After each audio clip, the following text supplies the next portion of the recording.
Hi friends, welcome to my channel TV ಕಥೆಗಳು. ಬನ್ನಿ, Karna serial ಇವತ್ತಿನ ಸಂಚಿಕೆ ಏನಾಗುತ್ತೆ ಅಂತ ನೋಡ್ಕೊಂಬರೋಣ. ನೀವೇನಾದರೂ ನನ್ನ ಚಾನಲ್ನ ಫಸ್ಟ್ ಟೈಮ್ ನೋಡೋದಾದರೆ ಲೈಕ್ ಮಾಡಿ, ಶೇರ್ ಮಾಡಿ ಮತ್ತು ಸಬ್ಸ್ಕ್ರೈಬ್ ಮಾಡಿ. ರಮೇಶ್ ಅವರು ಕರ್ಣಗೆ ನಿತ್ಯ ಅವರು ಎಣ್ಣೆ ಹಚ್ಚಿ ಸ್ನಾನ ಮಾಡಿಸ್ಬೇಕು ಅಂತ ಹೇಳಿರ್ತಾರೆ. ಆಗ ರಮೇಶ್ ಅವರು ಕೂಡ ನಿಧಿಗೆ ಇಲ್ಲಿ ತುಂಬಾ ಬೇಜಾರಾಗುತ್ತೆ ಅಂತ ಹೇಳಿ ಅವರ ಮನಸ್ಸಿನಲ್ಲಿ ಅಂದ್ಕೊಂಡು ನಿತ್ಯ ಮತ್ತು ಕರ್ಣನ ಏನು ಮಾಡಿದ್ರು ಕೂಡ ಅವರು ಬಿಡೋದೇ ಇಲ್ಲ. ಅವರು ಸ್ನಾನ ಮಾಡಿಸ್ಲಿಕ್ಕೆ ಹೇಳ್ತಾರೆ. ಆಗ ನಿತ್ಯ ಅವರು ಕೂಡ ರಮೇಶ್ ಅವರ ಕಾಟಕ್ಕೆ ಕರ್ಣ ಅವರ ಜೊತೆ ಎಣ್ಣೆ ಹಚ್ಚೋ ಹಾಗೆ ನಾಟಕವನ್ನು ಮಾಡ್ತಾರೆ. ಹಾಗೆ ರಮೇಶ್ ಅವರು ಹೋದ ತಕ್ಷಣ ಅಲ್ಲಿಂದ ನಿತ್ಯ ಅವರು ಕೂಡ ನಿಧಿಗೆ ಹೇಳಿ, ನಾನು ರೂಮಲ್ಲಿ ಇರ್ತೇನೆ, ಯಾರಿಗೂ ಹೇಳ್ಬೇಡ ಅಂತ ಹೇಳಿ ಅಲ್ಲಿಂದ ಹೋಗ್ತಾರೆ. ಆಗ ನಿಧಿ ಅವರು ಕೂಡ ಇದೇ ಚಾನ್ಸ್ ಅಂತ ಹೇಳಿ ಬಚ್ಚಲು ರೂಮಿಗೆ ಹೋಗ್ತಾರೆ. ಆಗ ಕರ್ಣ ಅವರು, ನಿಧಿ ನೀನಾಗಿ ಬಂದೆ ಅಂತ ಇಲ್ಲಿ ಹೇಳ್ತಾರೆ. ಆಗ ನಿಧಿ ಅವರು ಕೂಡ, ನಾವು ಪ್ರೀತಿ ಮಾಡಿದ ಮೊದಲನೇ ವರ್ಷದ ಮೊದಲನೇ ಯುಗಾದಿ, ಆದ್ರಿಂದ ನಾನು ನಿಮಗೆ ಎಣ್ಣೆ ಹಚ್ಚಿ ಸ್ನಾನ ಮಾಡಿಸ್ತೀನಿ ಅಂತ ಹೇಳಿ ನಿಧಿ ಅವರು ಹೋಗ್ತಾರೆ. ಹಾಗೆ ನೀನು ಹೀಗೆ ಸ್ನಾನ ಮಾಡಿಸ್ಲಿಕ್ಕೆ ಬಂದರೆ ನಾನು ಏನು ಮಾಡ್ತೀನೋ ನನಗೆ ಗೊತ್ತಿಲ್ಲ, ಏನು ಮಾಡ್ತೀರಾ ಮಾಡಿ ಅಂತ ಹೇಳಿ ನಿಧಿ ಅವರು ಕೂಡ ನಿಂತಿರ್ತಾರೆ. ಆಗ ಕರ್ಣ ಅವರು ಕೂಡ ಮುತ್ತು ಕೊಡಲಿಕ್ಕೆ ಅಂತ ಹೋಗ್ತಾ ಇರ್ತಾರೆ. ಅದೇ ಸಮಯಕ್ಕೆ ನಿತ್ಯ ಅವರು ಕೂಡ ಕರ್ಣ ಅಂತ ಹೇಳಿ ಓಡೋಡಿ ಬರ್ತಾರೆ. ಆಗ ಕರ್ಣ ಮತ್ತು ನಿಧಿ ಅವರು ಕೂಡ ನಿಂತಿರೋದನ್ನು ನೋಡಿ ನಿಧಿಗೆ, ನೀನೇನು ಮಾಡ್ತಿದ್ದೆ ಇಲ್ಲಿ ನಿಧಿ ಅಂತ ಇಲ್ಲಿ ಹೇಳ್ತಾರೆ.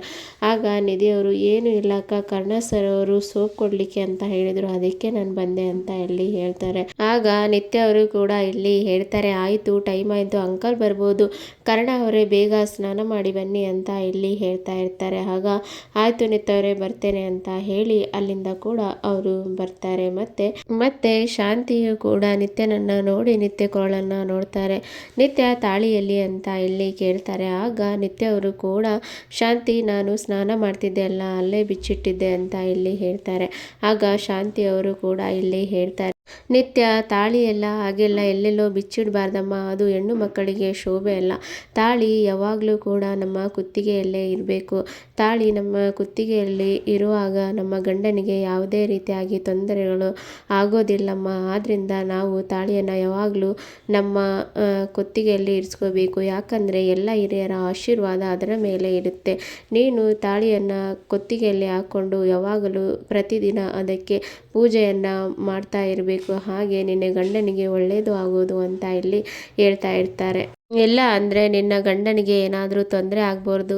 ನೀನು ಯಾವುದೇ ಕಾರಣಕ್ಕೂ ಹೆಣ್ಣು ಮೇಲೆ ತಾಳಿಯನ್ನು ಬಿಚ್ಚಿ ಅಲ್ಲಿ ಇಲ್ಲಿ ಇಡಬೇಡಮ್ಮ.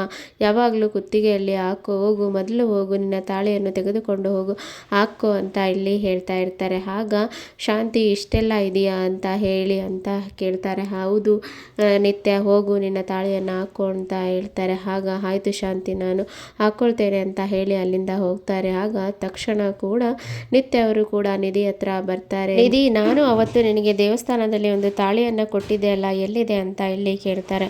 ಆಗ ನಿಧಿ ಅವರು ಕೂಡ, ಅಕ್ಕ ನನ್ನ ಹತ್ರನೇ ಇದೆ ಅಂತ ಇಲ್ಲಿ ಹೇಳ್ತಾರೆ. ಆಗ ನಿತ್ಯ ಅವರು ಕೂಡ, ನಿಧಿ, ನನಗೆ ಆ ತಾಳಿ ಬೇಕು, ನಾನು ಹಾಕೋಬೇಕು, ಇಲ್ಲ ಅಂದರೆ ಕರ್ಣನಿಗೆ ತೊಂದರೆ ಆಗುತ್ತಂತೆ ಅಂತ ಇಲ್ಲಿ ಹೇಳ್ತಾ ಇರ್ತಾರೆ. ಆಗ ಈ ಕಡೆ ನಿಧಿ ಅವರು, ಅಕ್ಕ ಕರ್ಣ ಅವರು ನಿನಗೆ ತಾಳಿ ಕಟ್ಟಿಲ್ಲ ಅಲ್ಲ, ಅದು ಹೇಗೆ ತೊಂದರೆ ಆಗುತ್ತೆ ಅಂತ ಇಲ್ಲಿ ಹೇಳ್ತಾರೆ. ಆಗ ನಿತ್ಯ ಅವರು ಕೂಡ ಇಲ್ಲಿ ಹೇಳ್ತಾರೆ, ಕರ್ಣ ಅವರು ನನಗೆ ತಾಳಿ ಕಟ್ಟಿದೆ ಇರ್ಬೋದು, ಆದರೆ ಆ ತಾಳಿ ಮೇಲೆ ಎಲ್ಲರ ಹಿರಿಯರ ಆಶೀರ್ವಾದ ಇದೆ. ಆದ್ದರಿಂದ ನಾನು ಅದನ್ನು ಹಾಕ್ಕೊಂಡ್ರೆ ಕರ್ಣ ಅವರಿಗೆ ಒಳ್ಳೆಯದಾಗುತ್ತೆ ಅಂತೆ, ಆದ್ದರಿಂದ ನನಗೆ ಆ ತಾಳಿ ಬೇಕು ಅಂತ ಇಲ್ಲಿ ಹೇಳ್ತಾರೆ. ಆಗ ನಿಧಿಗೆ ತುಂಬಾ ಬೇಜಾರಾಗುತ್ತೆ. ಆಗ ತಾಳಿಯನ್ನು ತಂದು ನಿತ್ಯಗೆ ಕೊಡ್ತಾರೆ. ಆಗ ನಿತ್ಯ ಅವರು ಕೂಡ ತಾಳಿಯನ್ನು ತೆಗೆದುಕೊಂಡು ಹೋಗಿ ಅವರು ತಾಳಿಯನ್ನು ಕಟ್ಕೊಳ್ತಾರೆ. ಹಾಗೆ ಕರ್ಣ ಅವರು ನಮಗೆ ಎಷ್ಟೆಲ್ಲ ಉಪಕಾರ ಮಾಡಿದ್ದಾರೆ, ನಾವು ಈ ರೀತಿಯಾಗಿ ಅವರಿಗೆ ಉಪಕಾರ ಮಾಡ್ಬೋದು, ನಾನು ಇದನ್ನು ಕಟ್ಕೊಳ್ಳೋದ್ರಿಂದ ಅವರಿಗೆ ಒಳ್ಳೆಯದಾಗ್ಬೋದು, ಇಷ್ಟು ದಿನ ನಾನು ತಾಳಿಯನ್ನು ತೆಗೆದ್ರಿಂದ ಅವರಿಗೆ ಎಷ್ಟೆಲ್ಲ ತೊಂದರೆ ಆಗ್ತಾ ಇದೆಯಾ ಅಂತ ಹೇಳಿ ಮನಸ್ಸಿನಲ್ಲಿ ಅಂದ್ಕೊಳ್ತಾರೆ. ಏನೇ ಆಗಲಿ ಈ ಗುರಿಯರ ಆಶೀರ್ವಾದ ಪಡೆದ ಈ ತಾಳಿಯನ್ನು ನಾನು ಕಟ್ಕೊಳ್ತೇನೆ ಮತ್ತು ಕರ್ಣ ಅವರಿಗೆ ಯಾವುದೇ ತೊಂದರೆ ಆಗೋದಕ್ಕೆ ನಾನು ಬಿಡೋದಿಲ್ಲ.